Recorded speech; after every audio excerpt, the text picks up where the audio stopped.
김정보와 이 부대가 함께하는 정부 비공식 통일톡 광화문 필통. 와, 시작하겠습니다. 네, 오늘은 또 특별한 손님을 모셨는데요. 2018 남북 정상회담 또 한 번의 정상회담을 앞두고 우리 대학생 기자단을 모셨습니다.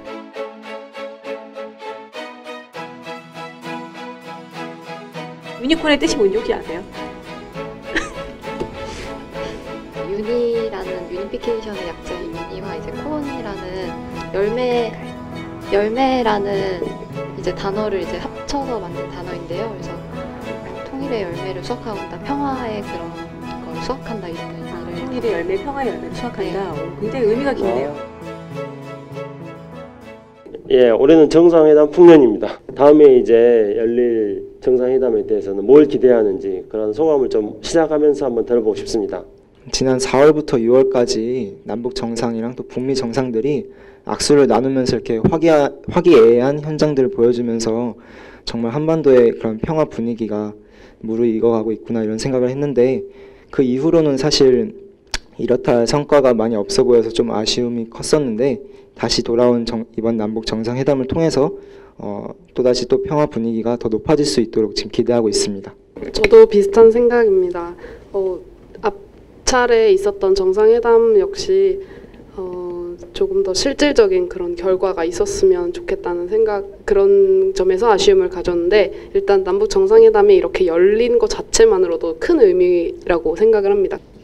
김정보, 실질적인 뭔가 성과를 지금 원하시는데요. 사실 그동안의 정상회담 이후에 우리가 뭐 산림협력이라던가 철도도로 조사라던가 아시안게임 공동 뭐 선수 출전이라던가 이런 여러 가지 일들이 있었는데, 우리 기자단을 비롯해서 국민들은 실질적인 성과라던가 진전으로 보시기에는 조금 부족하다고 생각하시는 모양입니다. 네, 그건 이제 물론 지금 비핵화라는 큰 과제가 있는데, 그 비핵화라는 큰 과제가 아직 결실을 맺고 있지 않기 때문에 정상회담을 했지만은 성과가 조금 미약하지 않나 이런 생각을 할 수 있다고 봅니다. 그런데 이번에 정상회담은 문재인 대통령 집권 초반기에 아직 1년도 채 되지 않아서 정상회담을 했거든요. 그래서 이번 문재인 정부에서 하는 정상회담은 지금까지 두 차례 정상회담은 문을 여는 정상회담이라고 생각합니다. 결실을 맺는 정상회담은 아직 아니기 때문에, 그래서 우리가 문을 열었다는 의미가 있다고 봅니다. 이제 기자단께서 우리 김정보께 질문이 있으면 해주세요. 네, 너무 날카롭지 않게 해주세요. 네, 말랑하게 질문 던져주시고요. 네, 김도영 기자님. 그럼 저부터 질문하도록 하겠습니다. 이산가족에 대해서 질문드리고 싶은데, 이번 금강산 이산가족 상봉 행사는 2년 10개월 만에 재개된 뜻깊은 행사였지만 상봉 인원수에 있어서는 좀 아쉬움이 남았습니다.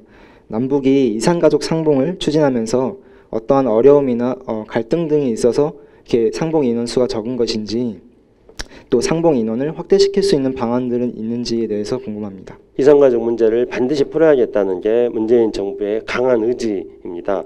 그래서 이제 문재인 정부에서는 이산가족 지금 면허서를 금강산에 지금 지어놨는데, 거기서 상시적으로 이산가족 상봉을 할 수 있도록 하고, 그리고 또 가능하면은 이제 고향 방문도 좀 하고, 고향 방문도 조금 당장이 어렵다면 좀 단계적으로 조금씩이라도 고향 방문도 하고, 아무튼 그렇게 해서 지금 아직도 많은 분들이 생존해 계시는데, 이분들이 가급적이면은 빠른 시일 안에 다 만날 수 있도록 그렇게 정부에서 지금 구상을 하고 있습니다.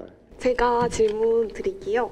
저는 문화교류 쪽에서 질문을 한번 드려보고 싶은데, 지난번 필통에서 이제 예전에 이제 봄이 온다 행사가 이루어졌던 것처럼 이번 가을에도 이런 공연이 이제 계속 정례적으로 이렇게 진행될 수 있을지에 대한 질문이 나왔던 것으로 알고 있는데, 그때 이제 6.15 민족 공동행사 정부 TF 팀장님으로서 뭔가 그때는 조금 행사들이 너무 많아서 이런 행사들이 단계적으로 좀 진행이 되고 난 이후에 다시 이제 그거는 재개를 해보겠다라고 답변을 주신 걸로 알고 있어요. 근데 이제 지금 이번 필통에서는 어떤 답변을 주실 수 있을지 궁금합니다. 네, 답변 드리겠습니다. 6.15 민족공동위원회 남북 공동 행사를 위한 TF 팀장님께서 답변을 해주시겠습니다. 김정보. 그러니까 제가 그 TF 팀장이었거든요. 아 진짜요? 예. 그래서 그 질문하신 대로 네. 판문점 선언에서 1조 사항에서 약속한 대로 남북한의 의의가 있는 그런 계기를 찾아서 그때그때 남북한의 민족 공동행사도 하고 또 사회문화 교류도 좀 더 활성화시키고 이렇게 해서 이 남과 북 사이에 화해와 어떤 신뢰를 더 다지는 그런 교류와 문화 행사들을 많이 해보려고 생각하고 있습니다. 이번에는 제가 경제협력 관련드려서 질문을 드릴게요. 북미 협상에서 물꼬를 터야 남북 경협이 좀 순조롭게 진행이 될 수 있다는 점에 대해서는 알고 있습니다. 그러나 좀 주도권이 좀 더 남북에 있어야 되는 건 아닌지, 그리고 남북의 독립적인 경제협력 자체가 사실상 불가능한지가 조금 궁금합니다. 질문 어렵다.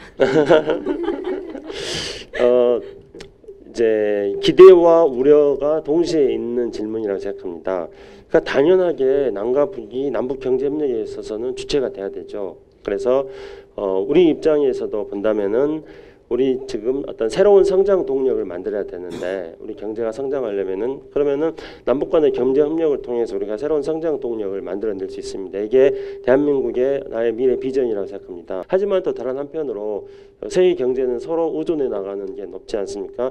지난 8.15 때 우리 문재인 대통령께서 동아시아 철도 공동체를 말씀하셨어요. 그래서 그 물류가 또 통해야지 경제의 기반이 되는 거기 때문에 동아시아 국가들이 상호 의존해 가면서 공동으로 경제를 발전시켜 나가는 것들이 남북한의 철도를 연결시켜 가지고 동아시아로까지 확장하면은 그게 가능한 것이죠. 그래서 남북한이 협력하고 아울러 이웃 국가들도 함께 잘 사는 그런 아시아의 미래를 만들어가는 꿈을 우리가 한번 꿔봐야 되고요.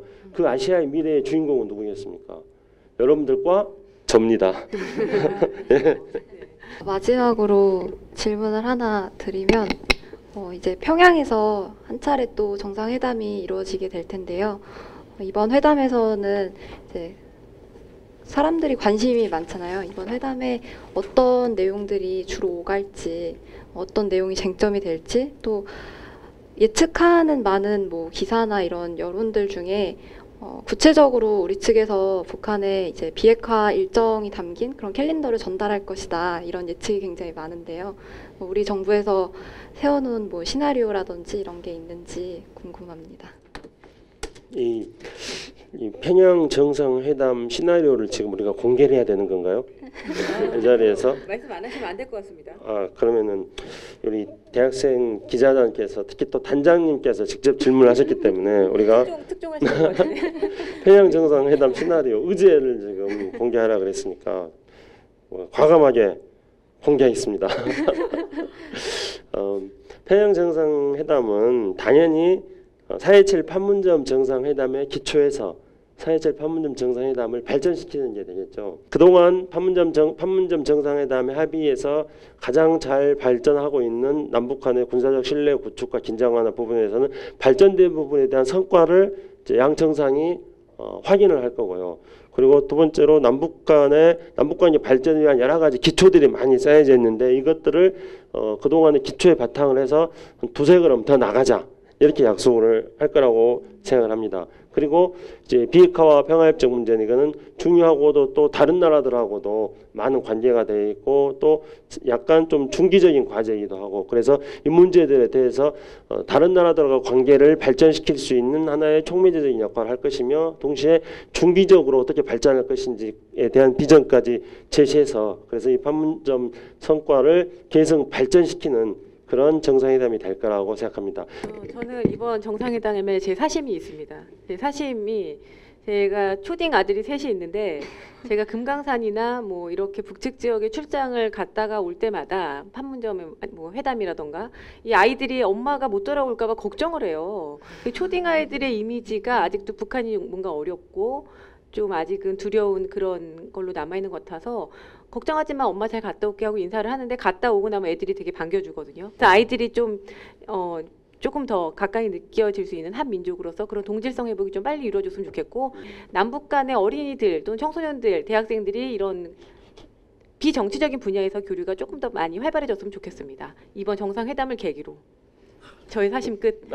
이 모든 국민의 공통의 기대하고 사심하고를 일치시키는 분이십니다. 굉장히 공적으로 사시는 이분이십니다. 저는 통일은 우리가 앞으로 계속 우리나라의 미래를 열어가는 과정이라고 생각합니다. 그리고 그 미래를 열어가는 과정에서 주인공은 당연히 미래 세대의 주인공이 될 여러분들이라고 생각합니다. 이 통일 문제를 2030의 생활, 일상 문제하고 연결시킬 수 있는 방안들을 계속 검토해 나가겠습니다. 우리 젊은 학생들과 함께 정상회담과 그리고 우리의 미래의 비전인 통일 문제에 대해서 함께 의견을 나눠보는 좋은 시간을 가졌습니다. 이상으로 마치겠습니다. 감사합니다. 남다른 길을 가고 싶습니다. 국방으로 가는 길이 바로 그 남다른 길입니다. 정말 얼마 남지 않았는데요. 상상만 하던 그 길 이제 한번 가보겠습니다. 회를 거듭할수록 달라지는 모습 보여주고 있습니다. 단판을 짓고 돌아와 주세요, 대통령님. 와, 파이팅!